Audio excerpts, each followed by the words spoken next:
Assalamualaikum warahmatullahi wabarakatuh. Berjumpa lagi dengan Ibu Iin dalam pelajaran Ilmu Pengetahuan Sosial kelas 7 semester 1. Pada kesempatan kali ini, Ibu akan menjelaskan tentang bab 2, yaitu interaksi sosial dan lembaga sosial.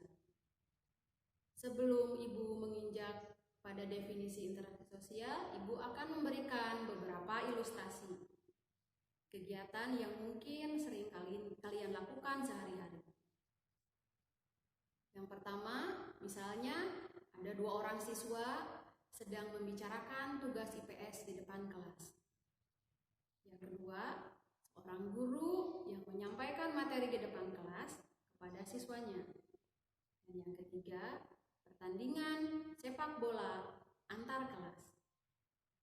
Dari sini, apakah kalian sudah bisa menyimpulkan definisi dari interaksi sosial? Mari kita bahas bersama. Interaksi sosial adalah hubungan yang dinamis antara individu dengan individu, individu dengan kelompok, dan kelompok dengan kelompok. Contoh yang Ibu sebutkan tadi, dari kegiatan interaksi sosial individu dengan kelompok, contohnya adalah guru yang menjelaskan materi pelajaran di depan kelas. Contoh yang lainnya adalah seorang pemuka agama yang memberikan tausiah kepada jamaah. Contoh dari interaksi individu dengan individu adalah misalnya kalian menelpon orang tua kalian yang berada di luar kota untuk menanyakan kabar. Sedangkan contoh interaksi sosial kelompok dengan kelompok adalah pertandingan sepak bola antar kelas, ataupun misalnya pertandingan bulu tangkis antar sekolah. Nah, apakah kalian sudah jelas? Sekarang kita lanjutkan kepada jenis-jenis interaksi sosial. Secara umum, interaksi sosial dapat dibedakan menjadi interaksi sosial positif dan interaksi sosial negatif. Contoh dari interaksi sosial positif adalah siswa yang sedang berdiskusi untuk menyelesaikan soal-soal mata pelajaran PS. Sedangkan contoh dari interaksi sosial negatif adalah sekelompok anak-anak yang sedang bergosip, membicarakan kejelekan temannya. Nah, dari sini kalian bisa memahami bukan? Selanjutnya, wujud dari interaksi sosial adalah adanya tindakan sosial. Yang dimaksud dengan tindakan sosial adalah kegiatan yang dilakukan secara bersama-sama untuk mencapai satu tujuan. Tindakan sosial secara umum dibedakan menjadi 2. Yang pertama, tindakan rasional, dan yang kedua adalah tindakan yang irasional. Tindakan yang rasional artinya masuk akal atau dapat diterima oleh logika. Contohnya, siswa kelas 9 yang memutuskan untuk melanjutkan sekolah ke SMA atau SMK.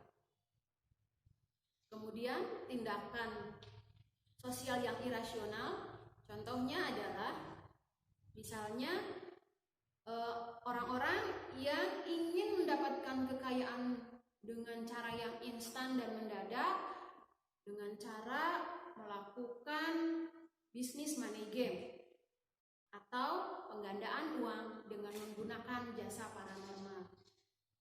Nah, secara umum, ciri-ciri interaksi sosial ada 4. Yang pertama, dilakukan lebih dari 1 orang. Yang kedua, adanya hubungan timbal balik. Dan yang ketiga, adanya komunikasi. Dan yang keempat, adanya satu tujuan yang sama.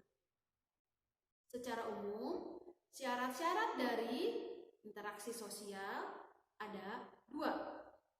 Yang pertama, adanya kontak sosial, dan yang kedua, adanya komunikasi. Selanjutnya, Selanjutnya, bentuk-bentuk interaksi sosial. Secara umum dibedakan menjadi dua. Yang pertama adalah interaksi sosial asosiatif. Interaksi sosial asosiatif lebih kepada upaya bersama di mana individu-individu yang ada di dalamnya punya kesamaan keinginan, kesamaan visi misi, pandangan, dan juga tindakan.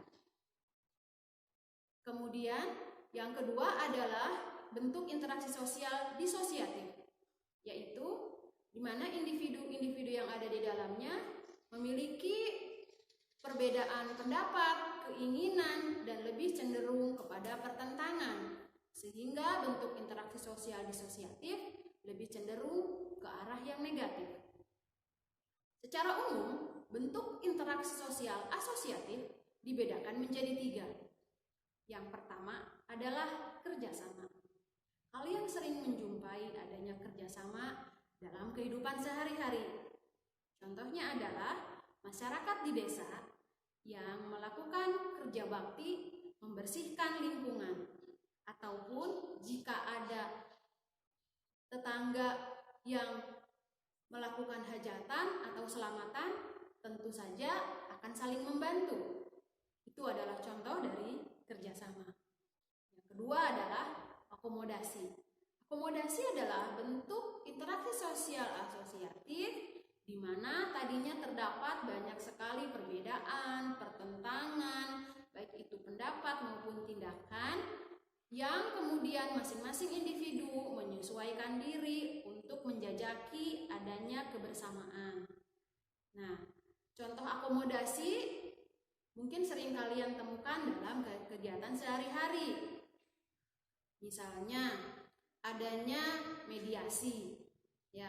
Jadi misalkan ada dua orang yang berbeda pendapat, kemudian ada penengah dan mereka akhirnya bisa berdamai. Atau contohnya lagi adalah partai politik. Dua partai politik yang memiliki platform yang berbeda, mereka bisa saja melakukan kerjasama walaupun ada perbedaan, yaitu dengan cara melakukan koalisi. Selanjutnya, yang ketiga adalah asimilasi. Yang dimaksud dengan asimilasi adalah percampuran atau pembauran dua kebudayaan yang berbeda sehingga menghasilkan kebudayaan baru dan menghilangkan identitas budaya lama.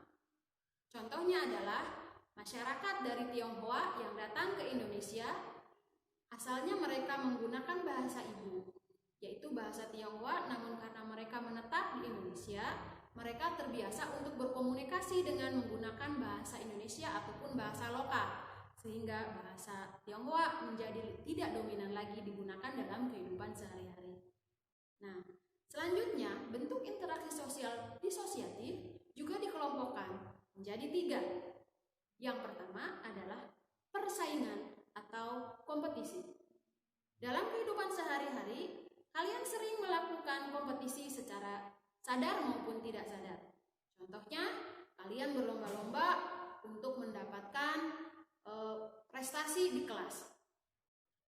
Ada yang belajar dengan tekun, ada yang sering melakukan diskusi, ada yang melakukan kerja kelompok, sehingga kalian mendapatkan hasil yang baik. Nah, persaingan dalam hal ini termasuk kategori persaingan yang positif. Ada juga persaingan yang lain, yaitu misalnya persaingan bisnis. Adanya pedagang misalnya di pasar yang menjajakan makanan yang hampir sama jenisnya, mereka berada di satu lokasi tertentu yang sama, sehingga mereka secara sadar maupun tidak sadar terjadi persaingan untuk memperebutkan konsumen. Yang kedua adalah kontravensi. Kontravensi di sini adalah rasa tidak suka, tidak sependapat, tidak memiliki keinginan yang sama, yang akhirnya timbul percikan-percikan yang lebih cenderung kepada adanya perpecahan, tapi hanya dalam bentuk ungkapan secara verbal.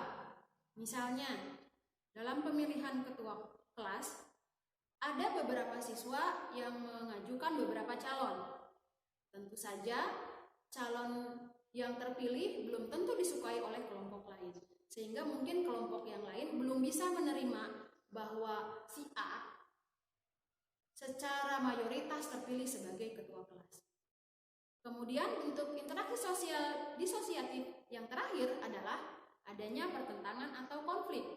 Ini merupakan bentuk interaksi sosial disosiatif yang paling keras, sehingga efeknya pun lebih besar.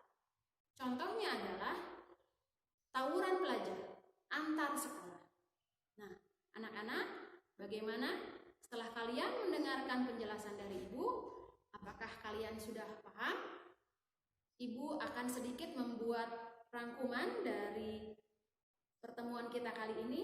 Secara umum, interaksi sosial adalah hubungan timbal balik antara individu dengan individu, individu dengan kelompok, dan kelompok dengan kelompok. Syarat interaksi sosial ada dua, yaitu kontak sosial dan komunikasi. Sedangkan bentuk interaksi sosial juga ada dua, yaitu asosiatif dan disosiatif. Bentuk interaksi sosial asosiatif dibagi menjadi tiga, yaitu kerjasama, akomodasi, dan asimilasi. Sedangkan bentuk interaksi sosial disosiatif juga dibagi menjadi tiga. Yang pertama persaingan atau kompetisi, kemudian yang kedua adalah kontravensi, dan yang ketiga adalah konflik. Ibu rasa cukup untuk penjelasan Ibu kali ini. Sampai bertemu pada penjelasan Ibu materi selanjutnya. Billahi taufiq wal hidayah. Wassalamualaikum warahmatullahi wabarakatuh.